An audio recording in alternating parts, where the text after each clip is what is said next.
In this lesson, we're going to learn how to add some simple materials to our aircraft. Alright, so once the modeling portion is finished, we need to make it look a little bit better by adding some materials and textures to our aircraft here. So to get started, let's learn about how to open up the material editor and how to navigate in that, and how to create some very simple materials and apply those to our ship. So to open up the material editor, you could click on the material editor icon up here, or you could hit M on the keyboard to bring that up. And you may notice that you have a couple of different modes that you can work in the material editor with. The first mode is the Slate Material Editor, which is a node-based material editor. And then you have the Compact, and if you go to modes here, you can switch between the two. You have the Compact Material Editor, which brings up this material editor, and it's a little more basic. You don't have to deal with setting up nodes and wiring different materials together, even though that is the method that I prefer. The Compact Material Editor is really great to learn on, and then go into the Slate Material Editor to really become advanced in material creation. So to get started here, we need to figure out how to apply and how to work with simple materials. Well, we've gotten a little bit of an idea of how to do that because we've been applying this gray material to our geometry just for display purposes, and it's easier to look at. But now we want to select a brand new material, and we want to learn how to change its color, its specularity, and different attributes to that material. Now, whenever we say materials, you might hear the word being used interchangeably with shader. Now, a shader is really just a specific part of a material. A shader is really the algorithm that's used to define how light is reacting to the material itself. So, for example, you can see that we have some shader basic parameters right here, and you can see that you have a drop-down box, and you can switch between the different shaders that are available to you. And all of these have their own personal characteristics that you can work with. Now, for this course, we're going to stick to blend just because it gives us a wide range of characteristics that we can work with materials.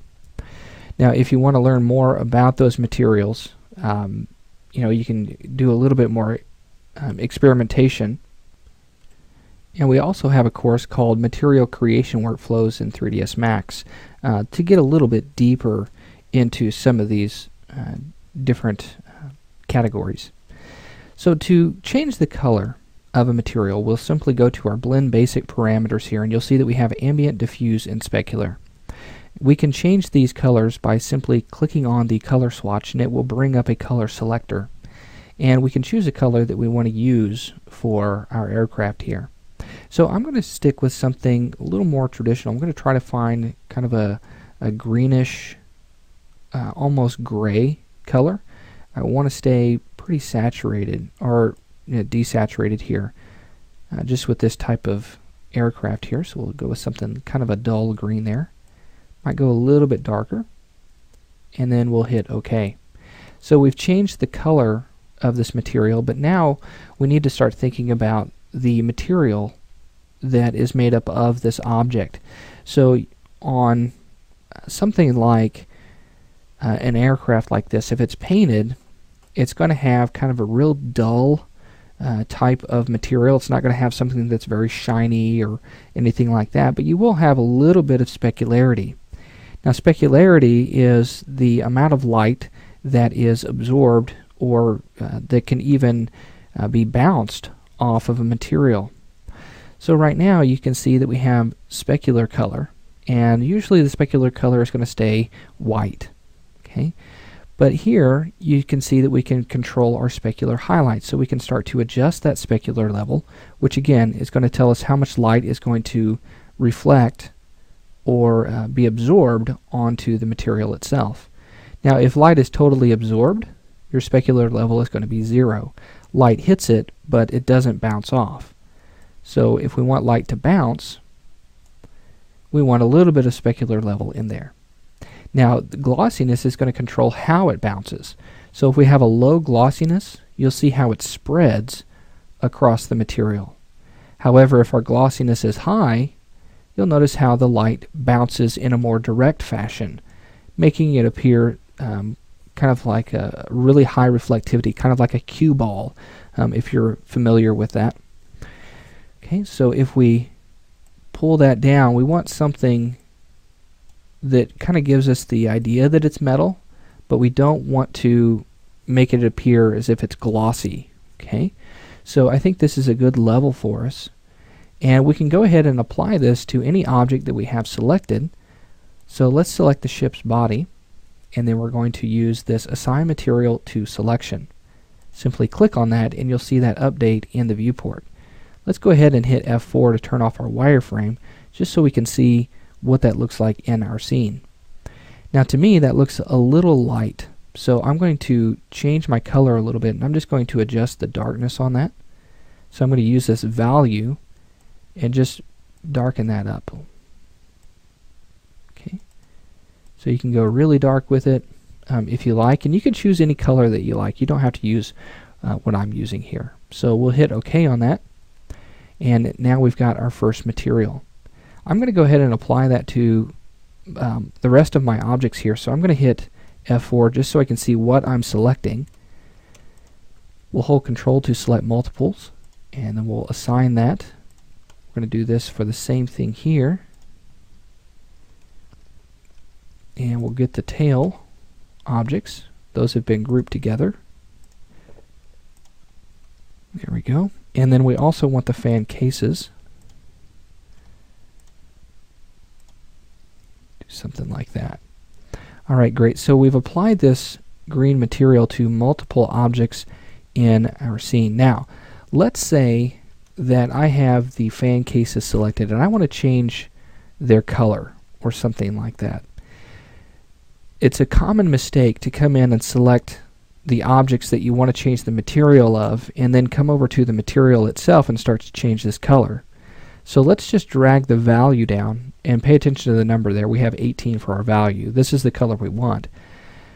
And let's say that we start to adjust this value down and we want something a little bit like a lighter green. Now you'll notice that it changed the color of everything. So why did it do that? Well, you need to remember that the value or the material is not tied to just one specific object. Okay, all of the objects are tied to one material, okay, that you've applied those to. So if you want to change the color of the fan casing here, you'll need to choose a new material. Okay, so let's go ahead and change the color there, and we'll do something kind of like a darker brown, something like that. And I want to again use kind of a desaturated color,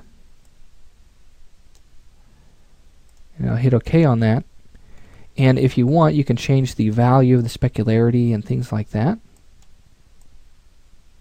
So just kind of like we did before. I believe our value that we had before was 26 and then 24 on the other one. That looks pretty close. And then we'll assign that to our selections.